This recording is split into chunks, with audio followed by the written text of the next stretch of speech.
Staten Islander News Organization is here this morning with Assemblymember Sam Pirozzolo, newly elected as of November 8th, 2022. The 63rd Assembly District includes a good portion of Staten Island and includes in urban areas like Mariners Harbor and West Brighton to more suburban neighborhoods like Westerly and New Springville.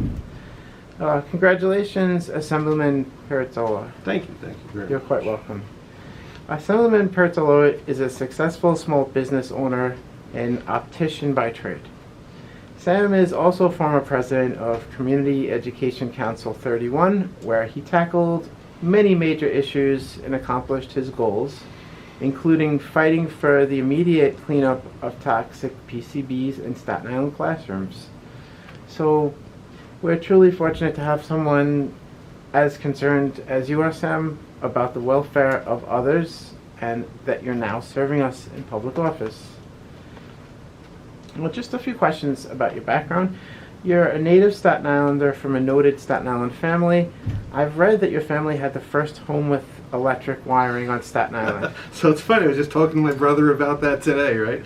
So apparently my father was maybe 35 years ahead of the curve. So he did build the first all-electric house, right, with the exception of the cooking stove, which was gas, because right, nothing cooks like gas. Yeah. Okay, but yes, it was the first electric heated. All utilities were electric. What neighborhood did you grow up in? So it's a combination. I was born in the old Staten Island Hospital, which doesn't exist anymore, on Castleton Avenue. Right. I went to school right down the street at Assumption Church, and I lived on Corson Avenue. And then in 1969, so I was probably about 6-7 years old when we moved to University Place, which brought us into the Silver Lake, West Brighton, neighborhood, if you will. And I stayed there for pretty much a majority, of my life. Right. I got my office in Queens. I still lived on Staten Island, and eventually, when I met my wife, we had an apartment on Manor Road, not far from where I live, to where I live now. Okay. And at the hospital, just curious, that's the one that used to look like a castle that they knocked down, or? So yes, so the castle portion was the older infirmary many years ago, and then there was the newer hospital, which by today's standards would be the old infirmary, right? Right. But yeah, that was where it was. Okay. What are some sites that you remember from Staten Island that are long gone? Ooh. Well, I have vague memories of the amusement park, down at South Beach. Okay. I remember Clove Lake Stables, West Shore Stables, being able to, for entertainment or for fun, to be able to go, rent a horse and do the trails. When I was a little kid, I participated in the Huckleberry Finn fishing contests. I don't know if those still go on. I think they still do that, Richmond Town. Okay. Yeah, so, a lot of things like that. I don't see that anymore. The horse trails in Clove Lakes are gone. They've been turned into jogging trails, and Valentine and I walk them every day. That's part of the reason that we're a little bit behind today, because we're out in the park. Yeah, it's a good place to be. It's actually sunny. You guys have a lot of windows in this office, so that's great. So what changes have you seen on Staten Island in your lifetime, just more generally? I would say really more congestion. Right. Unfortunately, Staten Island, if you compare our public transportation options to other boroughs, you could almost say they don't exist. Right. So everyone relies on their car or their vehicles much more than in other boroughs. And families, when we grew up, we had a car, right, and my father had his work car, and that was it. But now, you have a family for the mother, you have a car for the mother, you have a car for the father, you have a car for son A, son B, daughter C. So then there's the parking issue of Staten Island. That's the parking, and then there's the traffic issues. Yeah. Sam, why do you think you've been so involved over the years while so many other people just stayed on the sidelines and didn't get involved? Like, a lot of people talk about issues, but over time you keep being involved. Yeah, I hear you. The best story I can tell you is my house burned down about 15 years ago. It was a small single-family ranch. It's not the size that it is now, same location. And I had to live with my mother and father for 3 years, which was okay because in their house they had 5 children, at one time, so there was space for us to move in. And during that process, I happened to have been president of the CEC, on Staten Island, and I'm not sure exactly. No, I think it was just really the president of the CEC at the time. And my mother used to say to me, one day I'm coming home and she says, why do you do all this stuff? Because everything was after hours. Right. I would go to work, and then, the CEC had its meetings or whatever, and I changed my schedule. And she says, who taught you how to do all of this? And I looked at her and I laughed, and I said, you.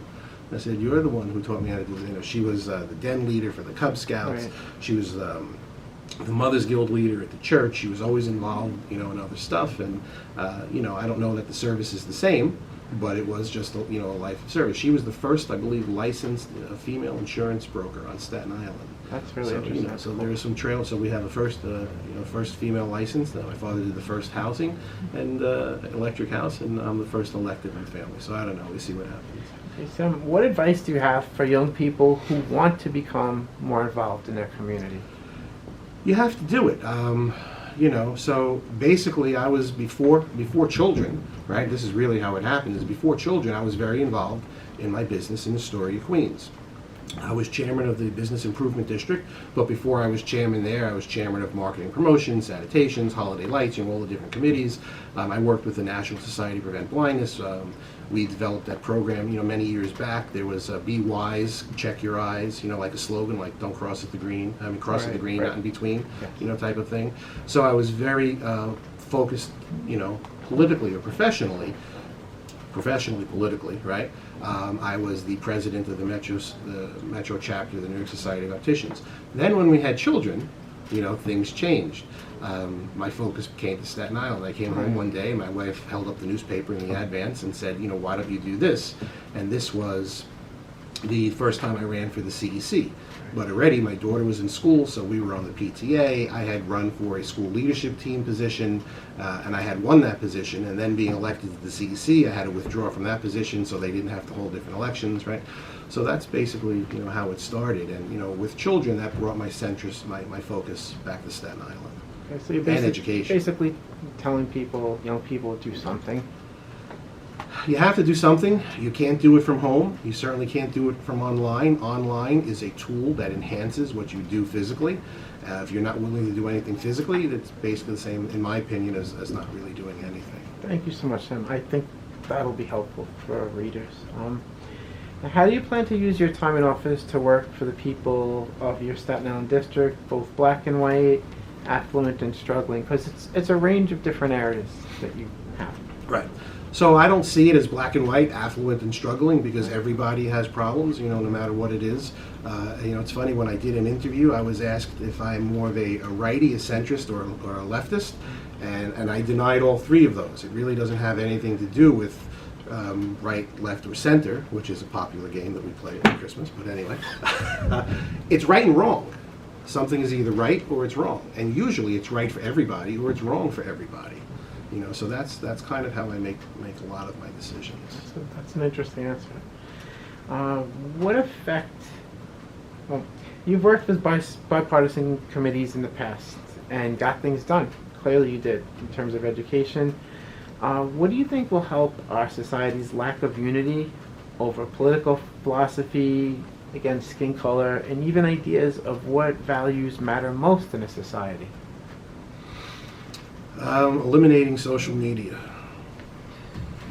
That's pretty much it. A lot of these problems, so it's not that we didn't have them, okay? Right.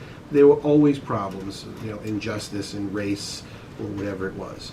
But now with social media, you give the ability to someone who you don't even know who that person is to go out there and become popular and to say all of these things, which are not necessarily true and just their opinion, and people will blindly jump on the bandwagon because it's about clicks. Yeah. It's about clicks more than it is about truth. That's an issue. As a society, we have to. Of which I'm guilty, right? Yeah, I think we're all guilty. We all live That's in how this you know present about era. me, right? Yeah, Sure. And like you said earlier, it could be a tool, but it could also be something that traps us all. It is a tool, and I think eventually, look at what Elon Musk is doing with Twitter, and you want to say the left is losing their mind, but it's really no different than it was, other than other people who had a right-wing point of view, and I don't mean right-wing as in crazy, but just a right point of view, are being allowed back onto Twitter because the left felt it was okay to silence them, right? So. Okay. Getting back to family, and this is the last question about background. What effect did your family upbringing have on your choices in life? Was there a person in your family that you look to as a person to learn from? And you already said your mom. Anyone else? So I can't say that as I was growing up, because unfortunately, these things only happen after people are gone, right?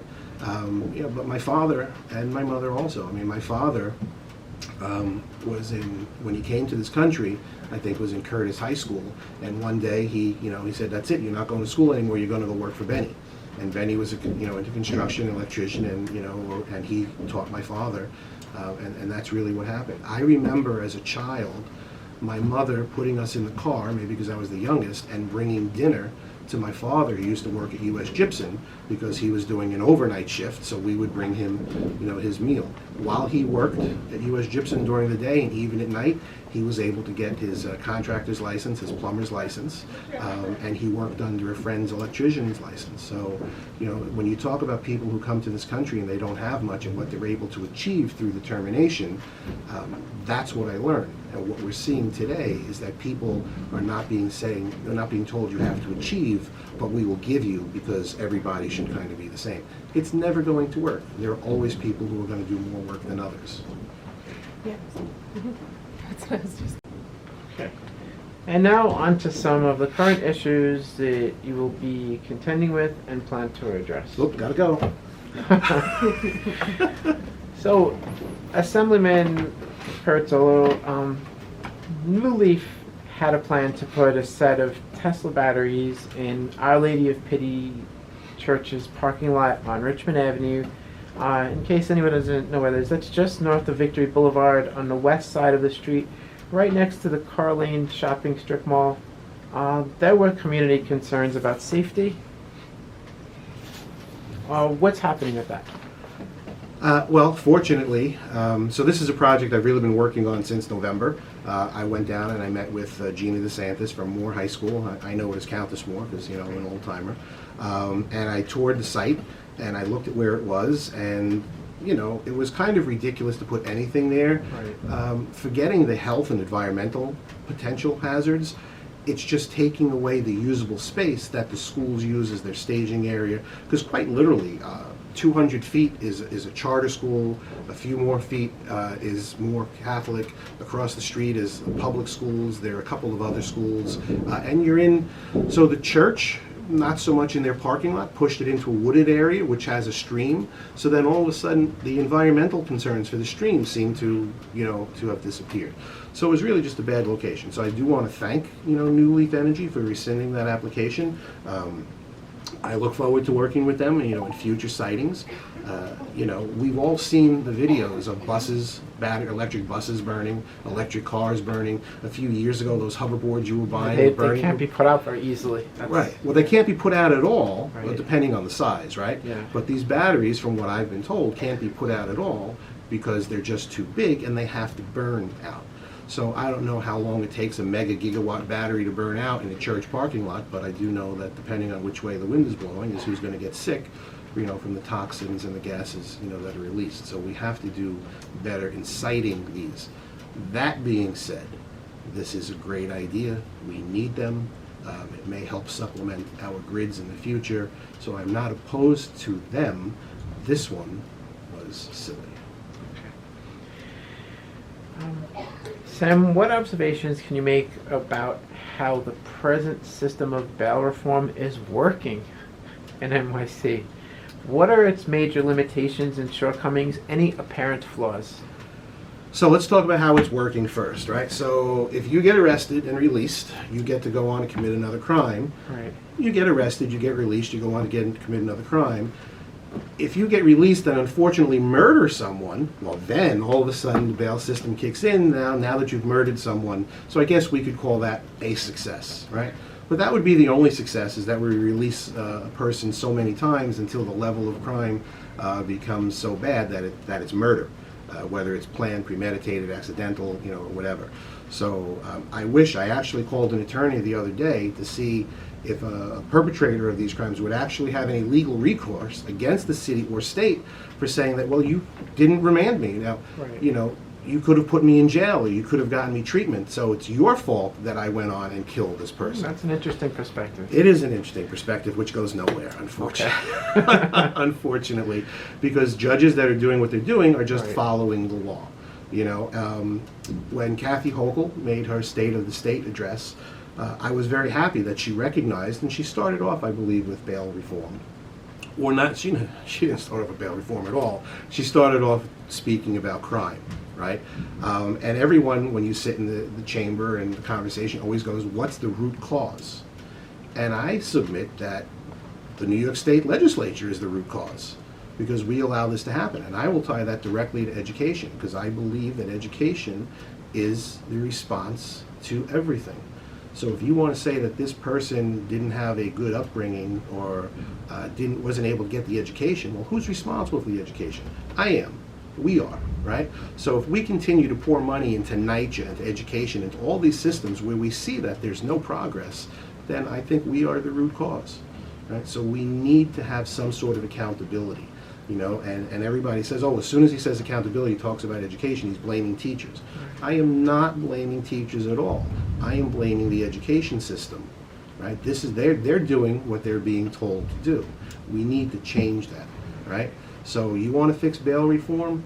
Let's fix the education system and give more people the opportunity where they don't have to turn to crime or drugs. Okay. The message sent by the policy of under-policing is that policing is bad and that the solution is less policing. But what do the results of this experiment show in NYC in the last few years? You know, that's everyone's individual perspective. I mean, I don't have any stats for that, but you hear it all the time.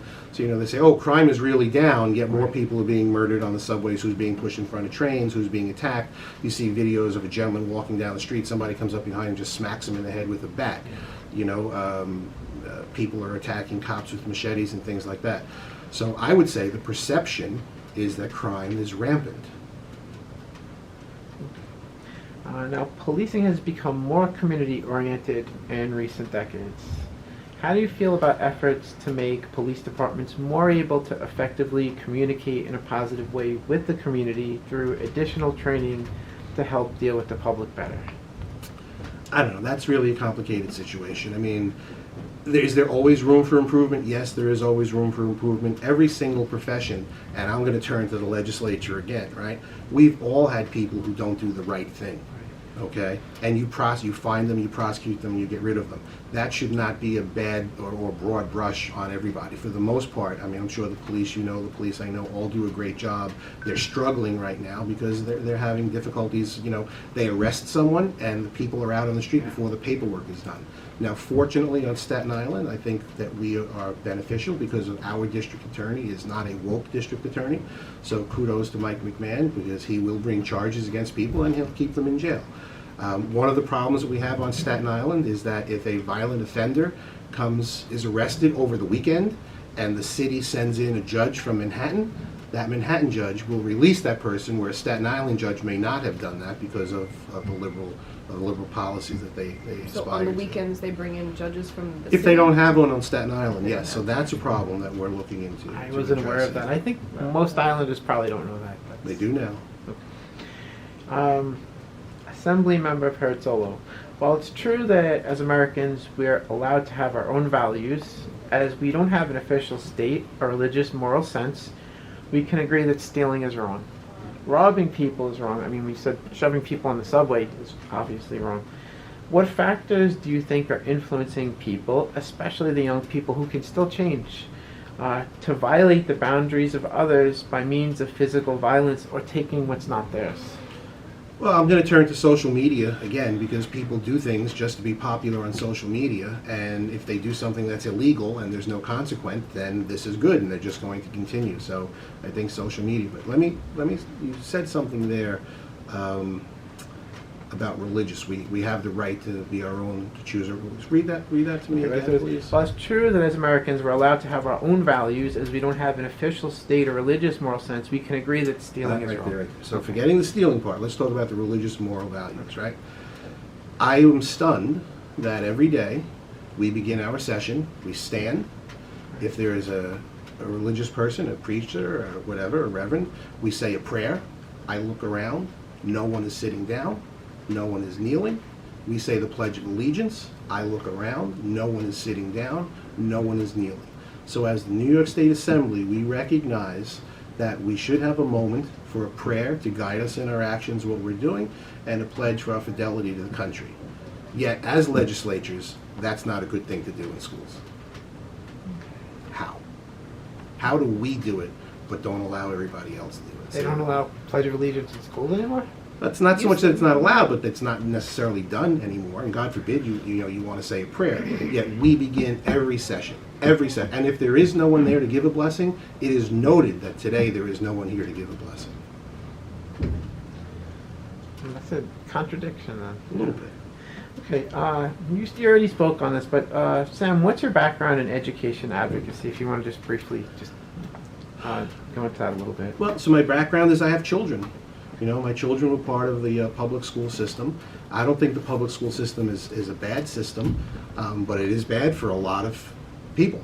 In particular, it's bad for minorities in lower income neighborhoods. And no one really seems to want to say there's a problem there. What they do want to say is, oh, it's because there's no parental support. Oh, it's because of this. Oh, it's because of that. But they don't want to recognize that the system itself may be bad. And the example I will give you is that my son in, I guess, 5th grade, before you go to middle school, and this is really funny because it's Common Core. My son does math. At that time, he was able to do math in his head. Right. So Common Core is to be able to let you do whatever it is you need to come to the answer, except not writing it down was not one of the possibilities.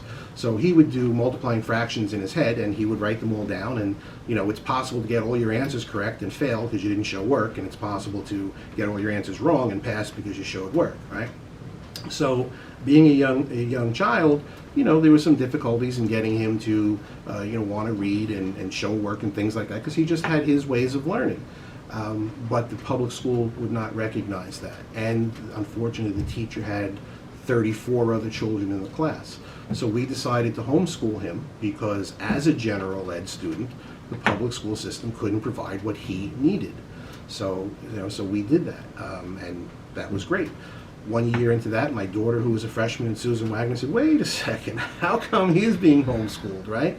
So she became homeschooled, and that was much more of a concern for me because when you want to go to college, having a GED versus a diploma is something different, but, she presented her case at the time of why that worked, and I bought into it, and everything worked out. But the moral of the stories that we're talking about is homeschooling is not 5 days a week. It's not 8 hours a day. It's 24 hours a day, 7 days a week, and you incorporate your lessons into everything or anything that you're doing. So there is a myth that says you send your child to this square building for 8 hours a day, they come out educated. It is not even close to happening in many, many, many districts, many school districts in our city. But those same school districts, they can't homeschool their kids because they have to work. And So there are a lot of, yes, okay, but I'll also tell you the resources to homeschool parents, right? So it's this this cabal there, right? Either you're with the system or you're against it. We won't. When charter schools first came out, I was opposed to charter schools, vehemently opposed to charter schools because I thought it was just a way of because they were co-locating them with other schools at the time or whatever, and I thought it was just a way of you want to close a school. It's how you get rid of teachers and things like that. Then I came to realize, and you can't deny it, charter schools save lives. There's just no doubt about it. Okay, it's a different method of doing the same thing.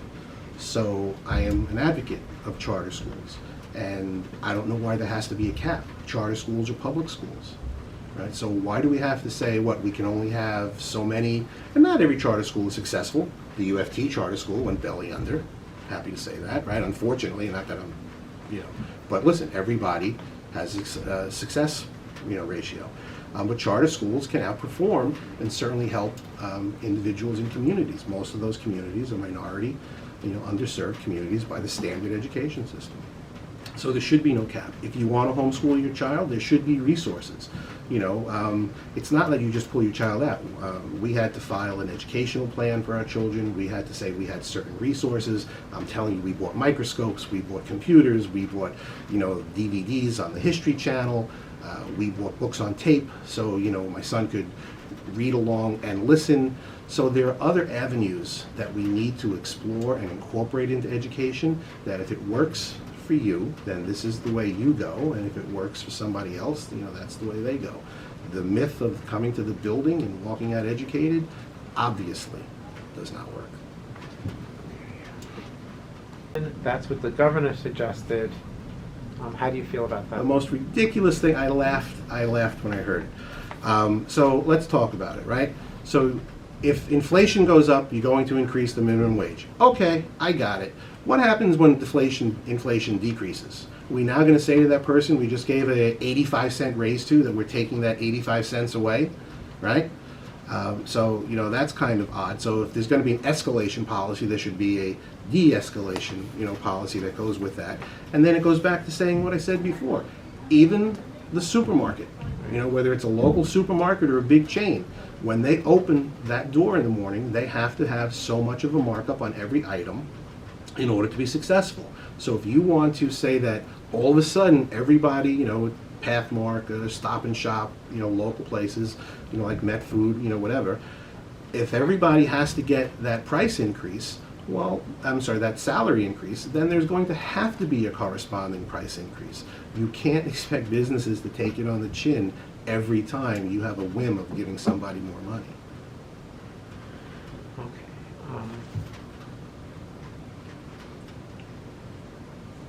Okay, so this is from the Center of Economic and Policy Research. They said that from 1938 till 1968, minimum wage kept pace with inflation, but from that point till now, it didn't. And if it had kept pace with inflation, it would be $21.50 an hour. So we're actually closer than some states at $14.99 an hour, and the federal minimum wage is still only $7.25 an hour. So what would happen? Like, think about it. Maybe imagine a scenario where we went from $14.99 an hour overnight to $21.50. What would happen? So the only thing I heard you say there, Don, is that inflation is out of control. Right? That's the everything else is just gobbledygook, because instead of recognizing that inflation is out of control, let's raise the minimum wage. Let's do this. Let's give people more. Why doesn't government own up to its responsibility and do its job of keeping inflation in check? So the answer to your question is, just from what I've seen happen, look, businesses are going to close. Who are the businesses that are going to survive? The large corporations, which are the very people that the democratic socialists fight against, right? So no one takes into account the unintended consequence of what they say, their actions, or how they vote. That's very interesting what you're saying, because that shows a contradiction in philosophy, where people on the left are trying to do something to help, and they're actually not accomplishing their goal by the means that they're taking. Right. And that was actually one of the arguments against raising the minimum wage when they were trying to do it, was that it was going to make inflation go crazy. Well, again, let's talk about kiosks in McDonald's. On the thruway, I pulled over, I wanted to get a cup of coffee. So you walk into Burger King, there are 2 kiosks right there. Now it's a cup of coffee. I don't want to pay with my credit card. So, I do it through the kiosk, and I go up and say to the guy, listen, if I want to pay in cash, can I come to the... Oh, yeah, of course you can do that. But you have to get past the kiosks. You have to go through the little zigzag to get to the loan cash register, where 2 people are working, one in the back, and one just standing there, getting the orders for the people ordering. So there's not even a cashier because of the kiosks. So... On to the flooding at Victory Boulevard and Richmond Avenue. We know you wanted to take that issue on. We know many people actually who live on those streets right over there. So we've heard the story firsthand, how they're not tied into the city septic system. They have a pump on Victory Boulevard that they pay to keep the private system going each year. For readers, it's right by the intersection of Victory Boulevard and Richmond Avenue. There's no sewers serving those homes on Gower Place and perhaps other streets. I'm not sure how big that area is. This causes the neighborhood incredible flooding. It stretches for blocks whenever there's heavy rain. Additionally, homeowners have to pay those fees every year to maintain their private septic system. So what are you planning to do about this, Sam? Why has this remained an issue for so long? Like, we've heard this over 10 years ago from residents of that area. So I can't speak to what happened before I was here, but from what I've been told, the residents who purchased those homes were told that there's a pumping station that takes the sanitary waste. It's not that there are no sewers, there may be no sanitary sewers. I don't know that that is the key problem, okay, and this might be a little bit different about what we said before, but I've been told also that when the Staten Island Expressway put up those sound barriers, water was redirected, or flood water, rainwater is redirected, and now the pond overflows, and that comes into the neighborhood, or that goes into the system, and that's what causes the sewers to overflow. So I don't know that it's necessarily a problem with that. Not that that can't be addressed, not that that won't be addressed and looked at, but right now it happens to be, during heavy rains. In one of the conversations I had with former Assemblyman Mike Cusick was that when the storms come, he will make the phone calls to make sure that those sewers are cleared, to try to mitigate the problem. But if the city, unbeknownst, unintended consequence, right, has redirected rainwater and stormwater into the pond, and now the pond overflows even sooner and faster, that really maybe needs to be addressed as far as capturing that water, so it does not come into the community and mess up the system that we already have. I know that you're an avid outdoorsman and love Clove Lakes and Staten Island's other amazing parks. And you just came, you said today, from a walk with your dog at Clove Lakes. Every day. I encourage everybody to do it. Get a dog. You definitely care about wildlife, you care about animals, you care about life. It's not surprising that you're planning to help get kill shelters for animals outlawed in Staten Island. New York City. New York City. Well, I mean, so what happens right now, and I think there is a bill pending that says that any shelter that is a kill shelter should be required to contact, organizations that put pets up for adoption. But I'll tell you right now, that pretty much already happens. So I don't know that we need legislation to codify what already happens, but it's certainly a step in the right direction. Some animals are just not safe because of the environment which they've grown up. So I'm a believer of there really isn't a bad animal, there are bad owners, right? That's really where I come from. I mean, look at that. Look. Okay. I mean, she's just as happy as can be. So it's really a combination of things. But just to say that a dog or a cat, a rabbit or whatever has a 30-day lifespan from the day, or whatever that lifespan may be, from the day you brought it into a shelter, just because, it's the just because, we need to get rid of. And I think that there was a bill passed last year that maybe was just signed because we did a bill amendment, and it was talking about allowing pet shops, in order to close puppy mills, the way it was framed to me in session last week, was in order to close puppy mills, they closed pet shops, okay? So now they're going to allow individuals or businesses to rent a space to display animals from shelters, right? So that was before I got there, so I don't know the details, and I've been looking into that because I want to go a step, beyond that. Okay, thank you. Why are you planning to push for the elimination of the $1,000 FEMA application cost that waives the tax on a home refinance? Why not? You tell me why I shouldn't. Hello? I All right, so let me give you an example, right? Okay. Because of this job in Albany, I have a pickup truck. It's my favorite vehicle. It was my office. We had a house in North Carolina. I have property upstate. I can put rock. I can put whatever I want. And it was also my campaign headquarters, my mobile campaign headquarters. But now it doesn't go. So I had to sell my pickup truck. And in essence, I bought a used vehicle.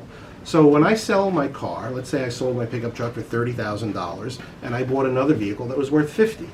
It's not even questioned that you did a trade-in.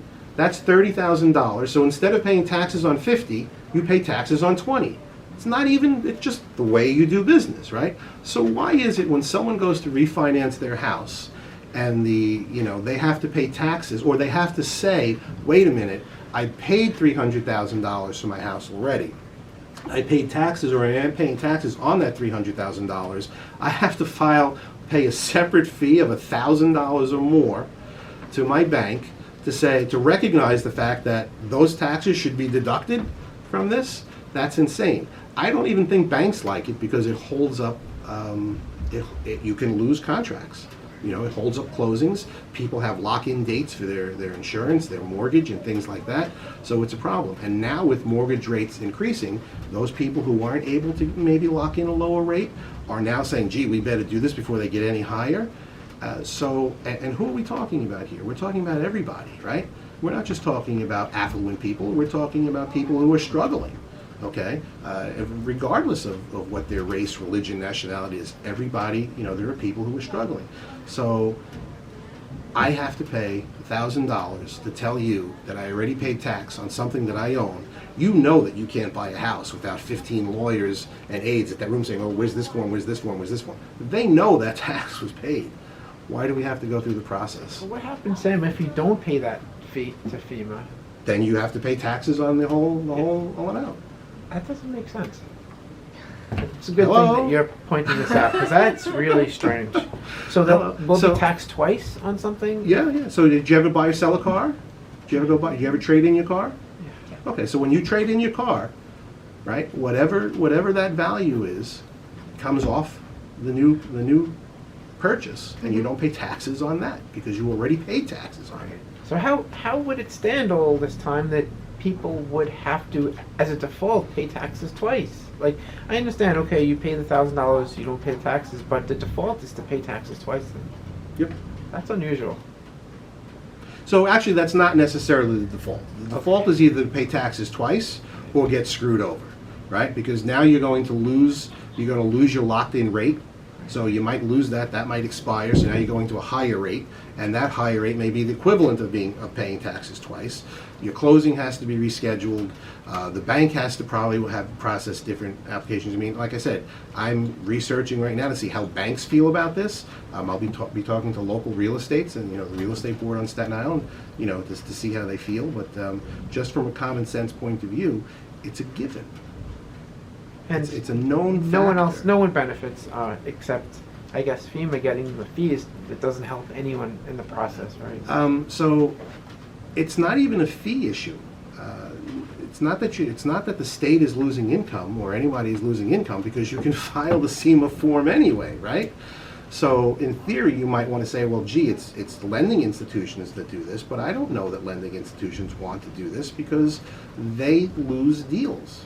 It's a business inhibitor, from my point of view. So as I talk to, the real estate companies and the real estate boards and lending institutions, we can see what happens. I'm sure everybody wants to have more closings as soon as possible than fewer. Sam, thank you so much for your time today. This has been a great interview. Is there anything you'd like to add for Staten Islanders? I usually try to think of Staten Islanders who don't know what's happening. Like, there are people who have more of a clue. So for the people who are kind of not up to date, what might you be able to tell them? So I don't know if there's anything I'm going to be able to tell the people who are not up to date, because they're probably not going to see what I have to say about being not up to date. That's a good possibility. Right? But I do want to say this. So sometimes throughout the campaign, you'll hear somebody say, "Oh, why elect him as a Republican? He's not going to be in the majority. What can he do for us?" Okay. So this is kind of a total myth to some degree, and we can talk about that, and this is what people need to say. There are two types of things that get done in Albany. There's one like bail reform, which is statewide, which that may be a true statement, that as a Republican in the minority, it might be difficult to have determinative outcomes or influence on what we're going to do there because I'm a minority. But there are also what we call local bills. And this is what blows that myth out of the water. Most people who are in Albany like to stay in Albany. And in order to stay in Albany, they have to produce for their local communities via a local bill. This New Leaf Energy thing is a local bill. Every assembly person has already agreed to sign on to it. And that is something that most likely will pass because that is for Staten Island. And other people aren't necessarily, the guy from the Bronx is not going to say, well, gee, that's what the Staten Island wants to do. Go ahead, let them do it. So those types of things will get passed. So when someone says to you, listen, the majority, if being majority is so great, we have bail reform. How great was that? So they had control to do whatever they want and they blew it. You know, we're talking about NYCHA, we're talking about taxes, we're talking about education. This is what the majority has brought us. So let's not all hail the majority, you know, but let's remember there are local issues, and that's really what I'm here to work on, you know, are the local issues. So in addition to the statewide issues, but I'm really here to represent you. I need to hear from you. Sometimes we may disagree, you know, and when I met with Community Board 2 the other night talking about this new leaf battery issue, I think the batteries are a good idea, you know, but they need to be situated and placed properly. So that's an ongoing conversation, and I do have a meeting coming up with them, and I think they're going to bring in some policy directors. I think they kind of understand that I'm not opposed to it, and maybe we can see, you know, a path forward. So the community board is also in favor of the batteries? No. Well, I can't say. I know there are some who aren't, and I know there are some who, you know, who probably are. I mean, it is a good technology. It makes common sense. I don't know if you're familiar, but basically, Con Edison has to supply so much electricity constant at all times. The morning hours, 1 o'clock, 2 o'clock, 3 o'clock, usage drops down, that electricity gets wasted, goes into the ground, okay, because they have to keep supplying electricity. So these storage facilities are going to buy that electricity very inexpensively, right? And then during peak usage hours, which, you know, let's say January, when it's a 95, 100 degree day, or before, but they're going to sell that at a much higher rate, you know, back to Con Edison, but at least the energy is there. Okay, so it is beneficial. We have an entire industrial zone West Shore. I mean, I'm sure we can consider doing something there. There's a windmill project 80 miles from Staten Island off the coast of Atlantic City. They want to generate electricity and bring it to Staten Island for New York City use. Well, if you can bring that 80 miles, surely you can, you know, bring electricity to a battery 8 miles away. Okay, I think it's really important that you're concerned about all your constituents, and you know, you have your own ideas, you have your own political backgrounds, but you're concerned about all the people of your district, and that comes across. I don't know, does it? It does, I hope definitely. so. Yeah. So listen, when my house burned down, right, and we have to have that, you know, wooden fence around the property or whatever. I actually remember passing it. I didn't know it burned down, but I do remember when you were building the new house, there was a fence around it. So one day I'm outside, you know, there are workers working, and a lot of our labor force happens to be a Mexican labor force or a Hispanic labor force, you know, whatever it is.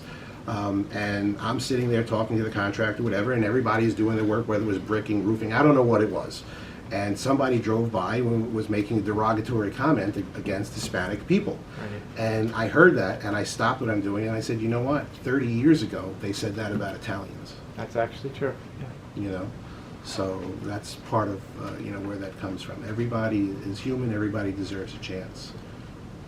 Okay. I think that we're fortunate that you made it, Thank because you're quite welcome. You're serious, and it seems like your intentions are in the right place. You actually care about people. You care about dogs and cats, and you care that we have a future where we still have opportunity. We need opportunity. You can't guarantee outcomes. You can't. Okay. Is there anything you'd like to say? Well, what happened in a horse race, right?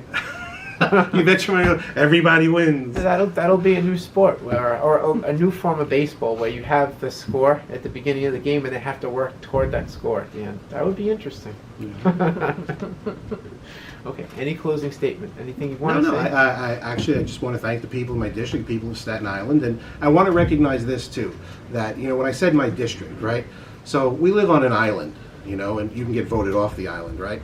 But, you know, people say, well, you know, he's not in your district, you shouldn't help him, or you can't help him, or help somebody else. Fine, you know, it doesn't make a difference.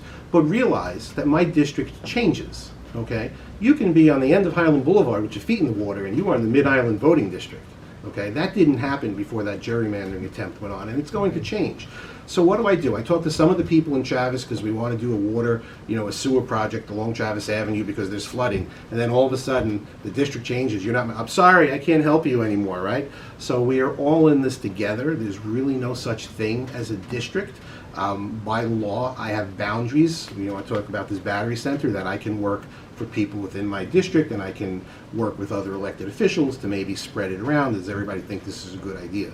But, you know, for me, I work for the people in my district, but I work for the people of Staten Island. There's nothing that I do that isn't going to affect somebody else in a different district. Okay. Thank you, Sam, and the best of luck to you and your endeavor. Thank you. Thank you very much. You're quite welcome.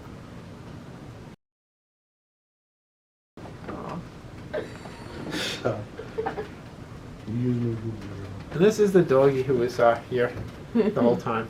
She's been just chilling She's out. right over there. You didn't see it, didn't hear from her. You know, not all dogs are that mellow. I give you that. I will give you that.